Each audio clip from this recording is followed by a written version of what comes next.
आज म हजुरको यो पोडकास्टको मार्फत के भन्न चाहन्छु भने मेरो बुवाले यो सुनिरहनु भयो होला या कसैले गाउँमा गएर सुनाउँछ। बुवाले त के सुन्नुहुन्छ, मोबाइलको त्यो गाउँमा त्यति सुविधा छैन नेटहरूको, तर टोलको मान्छेहरूले मेरो जब फोटो आउँछ नि फेसबुकहरूमा चाहे केही म गर्छु भने टोलको भाइहरू हेराउँछ अनि उहाँले मलाई त्यसको स्क्रिनशट गरिदिन्छ अनि मलाई पठाउनुहुन्छ कि मैले हेरेँ भनेर। यो कुरा चाहिँ उहाँ कहाँ पुग्छ। आज म बुवालाई के भन्न चाहन्छु भने जुन तपाईँ सपना हेर्नु भएको थियो नि त्यो पुरा भएको छ। वाह।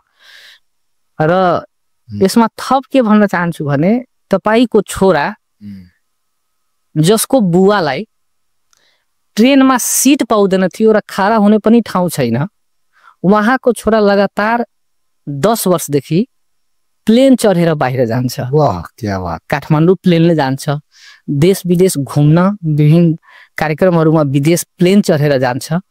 ट्रेनैले इन्डिया जानु पर्यो भने 2 महिना पहिला तपाईको छोराको सिट चाहिँ सुरक्षित हुन्छ र बुवा तपाईको छोराको सिटमा कोही गएर बस्दैन।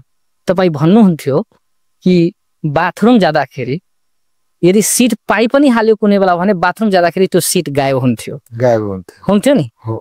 त म बुवालाई के भन्न चाहन्छु भने हजुरको मार्फत कि तपाईको छोराको सिटमा कोही बस्दैन, जुन तपाईले सपना हेर्नु भएको थियो त्यो पुरा भएको छ र तपाईको छोरा जबसम्म त्यो प्लेनमा या यो ट्रेनमा जाँदैन जबसम्म त्यो सिटमा पनि कोही बस्दैन। तपाईको हेरेको सपना।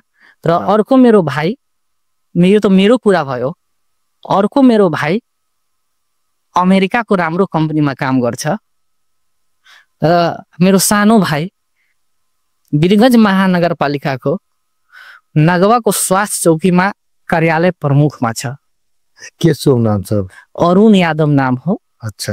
धेरै मेहनती हो, पुरा सेवामा तत्पर हुन्छ र मेरो सबै भाइहरू चाहिँ त्यो बुवाको कहानी सुनेको छ र आज मैले चाहिँ हजुरको मार्फत यो कुरा राखेँ। म फर्स्ट चोटि यो कुरा बाहिर राख्दैछु र यो सबको देन त्यो कृषि हो।